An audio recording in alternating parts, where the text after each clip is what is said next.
तो वीडियो को शुरू में हमें दिखाया जाता है आजा और तोमा उन्हीं दो मिस्टीरियस लड़की के सामने जाकर रुक जाते हैं। और जो तोमा था वो कहता है कि दो इतनी खूबसूरत लड़की वो भी जंगल के बीच में, ये कैसे पॉसिबल है। लेकिन तो अभी उनमें से एक लड़की खड़ी होती है और कहती है कि यहाँ पे इंसान क्या कर रहे हैं, शोषिन लोग क्या कर रहे हैं, उन लोगों ने रोका क्यों नहीं। लेकिन तो अभी जो आजा था वो एकदम से अपना वेपन को कंधे में लेता है और कहता है कि मुझे लगता कि तुम लोग ह्यूमन हो, शायद तुम लोग किसी तरह के मॉन्स्टर हो। और तभी जो दूसरी लड़की थी वो कहती है कि ये कितना ज्यादा अनकॉमन है कि ह्यूमन इतना दूर तक आ पाए इस जंगल के अंदर। और तभी जो पहला वाला लड़की थी वो एकदम से उसका बॉडी में नस निकलने लगता है और वो पूरी तरीके से एक लड़का में बदल जाता है। और वो कहता है कि तुमने मेरा मूड को स्पॉइल किया है और अभी मैं तुम लोग को मार देने वाला हूँ। और उसी तरफ हमें गावेमारू को दिखाया जाता है जो उस विलेज की तरफ देखता है और कहता है कि मुझे कोई फर्क नहीं पड़ता यहाँ पे हर्मिट्स रहते हैं या नहीं, मेन क्वेश्चन तो ये है कि क्या वो लोग हमारे दोस्त है या दुश्मन। लेकिन ये पूरी चीज को एक छोटी सी बच्ची पेड़ के पीछे से सुन लेती है। और उसके बाद ही जो गावेमारू था उसको अचानक से ये रियलाइज होता है कि पीछे उसको कोई सुन रहा है। और गावेमारू एकदम पीछे की तरफ देखता है तो वो जो लड़की थी वो एकदम दूर भागने लगती है। गावेमारू भी एकदम से उसका पीछा करने लगता है और वो अपने मुंह को जिससे कवर कर रखा था उसको एकदम खींच देता है। और वो देखता है कि वो तो एक ह्यूमन चाइल्ड है।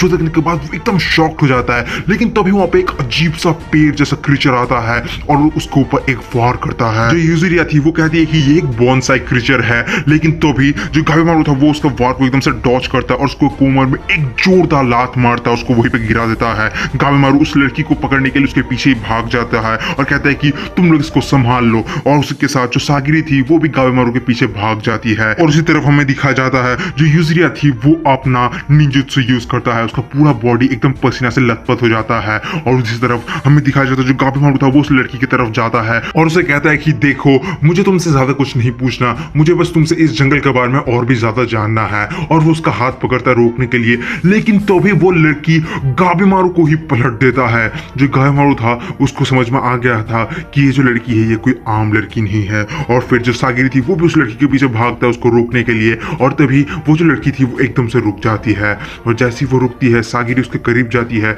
लेकिन वो एकदम से घूमता है और एक कस के मुक्का मारता है। लेकिन तब उसके सामने गावेमारू आता है और वो मुक्का गावेमारू रोक लेता है। लेकिन ये जो पावर था ये कुछ एक्स्ट्रा ऑर्डिनरी पावर था। गावेमारू के मुंह से एकदम खून निकल जाता है। लेकिन गावेमारू को अपना गोल एकदम क्लियर था, उसको अपने वाइफ के पास जाना था और उसके लिए उसको एलिक्सर ऑफ लाइफ मिलना ही था। और उसके लिए वो किसी भी हद तक जा सकता था। गावेमारू पास में ही एक पेड़ का जो बेल था उसको एकदम खींचता है और ये जो बच्ची थी इसको एकदम जकड़ लेता है वो बेल और वो एकदम पेड़ से लटक जाता है। जो गावेमारू था वो उससे फिर से पूछता है लेकिन जो बच्ची थी वो एकदम से रोने लगती है। और उसके बाद जो सागिरी थी वो उसको कहता है कि जल्दी से उतारो इस बच्ची को। और फिर वो बच्ची एकदम रोते रोते सागिरी के पास चली जाती है और फिर सागिरी उसको चुप कराने लगती है। और फिर वहां पे यूजुरिया आ जाती है और यूजुरिया बताती है कि उसने उस मॉन्स्टर को ऑलरेडी हरा दिया है। और फिर वो लोग उसी एरिया में जाते हैं जहाँ पे जो मॉन्स्टर था वो एकदम नीचे पड़ा हुआ था। और तभी जो वहाँ पे गावेमारू था वो बताते कि कैसे ये इस बच्ची से वो कंटिन्यूसली पूछे जा रहा था उस एलिक्सर के बारे में, लेकिन ये कुछ बता ही नहीं रही। लेकिन तो अभी जो मॉन्स्टर था वो एकदम से आवाज करता है कि प्लीज प्लीज उसको छोड़ दो, उस बच्ची को मेरे पास दे दो। और ये सुनने के बाद सब एकदम सरप्राइज हो गया कि ये एक ह्यूमन जैसे कैसे बात कर रहा है। लेकिन तभी वो मॉन्स्टर कहता है कि मैं तुम्हें उस विलेज में ले जाऊंगा, मैं तुम्हें एलिक्सर के बारे में सब कुछ बताऊंगा। लेकिन जो यूजुरिया थी वो थोड़ा डाउट करती है। लेकिन फिर वो जो मॉन्स्टर था वो कहता है कि मेरे उधर फूड भी है और नहाने का जगह भी है। लेकिन और नहाने का बात सुनने के बाद यूजुरिया एकदम दौड़ते दौड़ते उसके पीछे चलने लगता है। और फिर जो सागिरी और गावेमारू था वो लोग तो पहले थोड़ा डाउट करते हैं। लेकिन फिर गावेमारू कहता है कि उनके पास और कोई ऑप्शन भी नहीं है, यही एकमात्र रास्ता है जिसके बारे में उन्हें एलिक्सर के बारे में पता चलेगा। और फिर वो मॉन्स्टर उनको उस विलेज तक ले आता है। वो जो विलेज था वो पूरी तरीके से एकदम घोस्ट टाउन जैसा बन चुका था। चारों ओर बहुत ही ज्यादा धुआं और बहुत ही ज्यादा कोहरा था। और वो मॉन्स्टर बताता है कि पिछले 1000 साल से ये गांव ऐसा ही है। जो सुनने के बाद सबका एकदम फट जाता है। और फिर वो उसको अपने घर के अंदर ले जाता है। जो घर था वो काफी वेल डेकोरेटेड था, एकदम ओल्ड स्टाइल में ही। और जाने के बाद ही जो गावेमारू था वो एकदम उससे पूछने लगता है कि अब बताओ एलिक्सर ऑफ लाइफ कहाँ पे है। लेकिन जो वहाँ पे यूजुरिया थी वो बताती कि नहीं, सबसे पहले तो मैं एक बात लूंगी। और फिर हमें दिखाया जाता है जो यूजुरिया थी वो एकदम एक बात में चली आती है और बहुत ही आराम से नहाती है। और उसको प्रोटेक्ट करने के लिए वहाँ पे सेंटा तो ऑब्वियसली नहीं जा सकता, इसलिए सेंटा के जगह पे सागिरी वहाँ पे उसको मॉनिटर करने जाती है। लेकिन जो सागिरी थी वो जैसे ही उस बाथटब के अंदर पैर डालती है और अपना आप को उसके अंदर डालती है वो भी एकदम पिघल जाती है और वो अपना जितना भी रिस्पॉन्सिबिलिटी है वो एकदम मानो भूल ही जाती है। और फिर वो दोनों आराम से नहाते हैं और फिर उन दोनों के लिए वही जो बच्ची थी वो टावल ला के देती है और वो एकदम से वहां से भाग के चली जाती है। और फिर हमें रूम के अंदर का सीन दिखाया जाता है जहाँ पे वो मॉन्स्टर गावेमारू और सेंटा को बहुत कुछ खाने को देता है, लेकिन जो सेंटा था उसका तो एकदम मुंह से पानी निकल रहा था, लेकिन गावेमारू उसको मना कर रहा था क्योंकि शायद ये चीज पॉइजनस भी हो सकता है। लेकिन फिर वो मॉन्स्टर बताता है कि तुम इसको खा सकते हो, ये चीज बिल्कुल भी पॉइजनस नहीं है। और फिर जो गावेमारू था वो पूछता है कि तुम्हारा और इस बच्ची का क्या रिलेशनशिप है, लेकिन वो उसको नहीं बताता। और गावेमारू भी कहता है कि ठीक है, मुझे उससे कुछ फर्क भी नहीं पड़ता, मुझे तुम ये बताओ कि एलिक्सर ऑफ लाइफ मुझे कहाँ पे मिलने वाला है। लेकिन तभी वहाँ पे यूजरिया आ जाती है नहाने के बाद, और फिर वो सब लोग मिलकर एकदम खाने को खाने लगते हैं। और फिर वो मॉन्स्टर कहता है कि मुझे नहीं पता कि ह्यूमन इस प्लेस को क्या कहते हैं, लेकिन हम इसे कोटाकू कहते हैं। ये वही शिनशिनक्यो है जहाँ पे गॉड्स रहते हैं। और फिर जो सागी थी वो कहते कि लेकिन गॉड्स को तो स्पिरिचुअल होना चाहिए ना। लेकिन फिर वो बताता है कि मुझे कोई आइडिया नहीं है, मैं इस आइलैंड के बाहर कभी भी नहीं गया हूँ। और उसके बाद गावेमारू पूछता है कि तो क्या सच्ची में एलिक्सर एग्जिस्ट करता है। और तभी वो कहता है कि हाँ, ऑब्वियसली वो एग्जिस्ट करता है।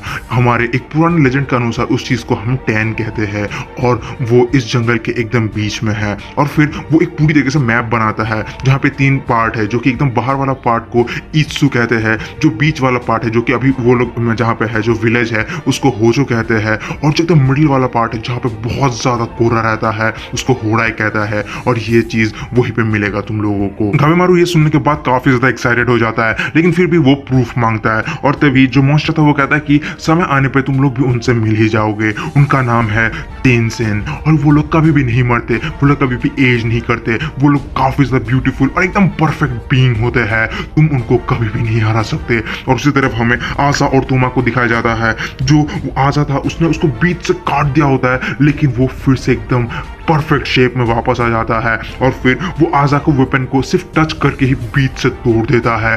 वो इतना ज्यादा पावरफुल था। वो मॉन्स्टर कंटिन्यू करता है कि जो भी बंदा यहाँ पे आता है उनको मौत मिल ही जाता है, वो लोग इस आइलैंड में मर ही जाते हैं, और उनको मारने वाला और कोई नहीं बल्कि टेंसेन ही होता है। और हमें दिखाया जाता है जो आसा और तोमा था उन दोनों को ही एकदम मार देता है वो टेंसेन, और उनको एक बहुत ही अजीब से गुफा के अंदर फेंक देता है। लेकिन तो अभी जो गावेमारू था वो एकदम से अपना तलवार उसके गले के सामने रखता है और कहता है कि सब मर जाते हैं, तुम कहना क्या चाहते हो, तुम हमें बुद्धू बना रहे हो ना। लेकिन फिर वो कहता है कि मुझे कोई फर्क नहीं पड़ता, मैं तो तुम्हें बस सच बता रहा हूँ। टेंशन सबको मार देता है। और तभी गावेमारू पूछता है कि ये टेंशन है कौन। और फिर वो मॉन्स्टर बताता है कि टेंशन इस पूरे आइलैंड का सबसे इंपॉर्टेंट बीइंग है। वो शोशिन जिस एरिया में वो एलिक्सर पाया जाता है उस एरिया को कमांड करता है, और अगर कोई भी बंदा उस एरिया के अंदर जाने की कोशिश करता है तो वो उसको वहीं पे खत्म कर देता है। और हमें दिखाया जाता है जो आजा और तोमा था उन दोनों को ही एक गड्ढे के अंदर गिरा देता है। लेकिन तभी वो मॉन्स्टर बताता है कि उनको मारा नहीं जाता बल्कि उनको तो एक फूल में बदल दिया जाता है। जो वहाँ पे तोमा था वो नोटिस करता है कि जिस गड्ढे में उसको गिराया गया है वो गड्ढा पूरी तरीके से इंसानों से जो कि अभी फूल में बदल चुके हैं उन चीजों से एकदम घिरा हुआ है। और फिर वो अपने भाई आजा की तरफ देखता है, और जो आजा था उसके ऊपर भी एकदम बेल अटैक करता है, लेकिन जो तोमा था वो एकदम से उस बेल को फाड़ता है, और जो आजा था उसको फिर से होश आता है। और फिर जो सीन था वो एकदम से शिफ्ट होता है, और हमें बताया जाता है कि जो एलिक्सर ऑफ लाइफ है वो सच्ची में एग्जिस्ट करता है। जो मॉन्स्टर तो अपना एकदम हाथ को तोड़ देता है, लेकिन उसका हाथ फिर से रीजनरेट हो जाता है। वो मॉन्स्टर बताता है कि मानो या ना मानो, लेकिन ये जो आइलैंड है ये शिनशिनक्यो ही है, यहाँ पे भगवान रहते हैं, और जो भी बंदा जो भी ह्यूमन यहाँ पे आते हैं उनका किस्मत भगवान ही लिखते हैं, और इस आइलैंड से बाहर निकलना बहुत ही ज्यादा मुश्किल है। और फिर हमें दिखाया जाता है जो गावेमारू था वो नहाने के लिए जाता है, लेकिन उसको फॉलो करती है जागिरी। और गावेमारू कहता है कि ठीक है, मुझे उतना दिक्कत नहीं होने वाला क्योंकि मैं सिर्फ अपने घाव को ही धोने वाला हूँ वहाँ पे जाके। और फिर गावेमारू कहता है कि इस आइलैंड का 3 लेयर है, और जो एलिक्सर है वो होराई में है, और उस होराई को गार्ड कर रहा है, उस एलिक्सर को गार्ड कर रहा है टेंशन। तो इसका मतलब कि हमें जो भी करना होगा हमें उस टेंशन को हराना होगा। लेकिन फिर भी मुझे इन्फॉर्मेशन थोड़ा बहुत फ्रेगमेंटेड लग रहा है। और तभी सागरी कह रही है कि मुझे नहीं पता, लेकिन क्या हमें सच्ची में इनको बिलीव करना चाहिए। और फिर हमें उन दोनों का नाम बताया जाता है। जो पेड़ जैसा दिखने वाला मॉन्स्टर था उसका नाम था होको, और उस लड़की का नाम था मे। और होको बताता है कि वो और मैं इस आइलैंड में काफी हजारों सालों से रहते हैं। और तभी जो सागिरी थी उसको अभी भी थोड़ा बहुत डाउट हो रहा था इस पूरे चीज के ऊपर, लेकिन गावेमारू कहता है कि देखो जो टेंशन का चीज है वो तो सही है, क्योंकि जो सेंता है सेंता ने भी ये सेम चीज कहा था, लेकिन अभी हमारा जो मेन प्रायोरिटी होना चाहिए वो है एलिक्सर को अक्वायर करना, क्योंकि जो टेंशन है वो लोग उसी को प्रिवेंट करके रखे हैं। और फिर वो लोग फाइनली उस बाथरूम तक पहुंच जाता है, लेकिन जैसे ही गावेमारू उसको गेट को खोलता है वो देखता है कि सामने वो बच्ची नहा रही है, जिसके बाद वो बच्ची बहुत ज्यादा रोने लगता है। लेकिन गावेमारू था वो भी अपना कपड़ा उधर ही उतारने लगता है। जो देखने के बाद जो वहाँ पे सागिरी थी वो एकदम से उसको भगा देता है साइड में, और सागिरी जाके एकदम से उस बच्ची को हक कर लेता है। लेकिन तभी जो गावेमारू था वो कहता है कि देखो मैं नहाना नहीं वाला, मैं बस अपने घाव को धोने वाला हूँ। और वैसे भी हमारे गाँव में तो सब एक साथ ही नहाया करते थे। लेकिन तभी जो सागिरी थी वो नोटिस करती कि ये जो बच्ची थी इसका स्किन और इसका बाल काफी ज्यादा रफ था, जिसका यही मतलब था कि इसको अभी तक ढंग से नहाना ही नहीं आता था।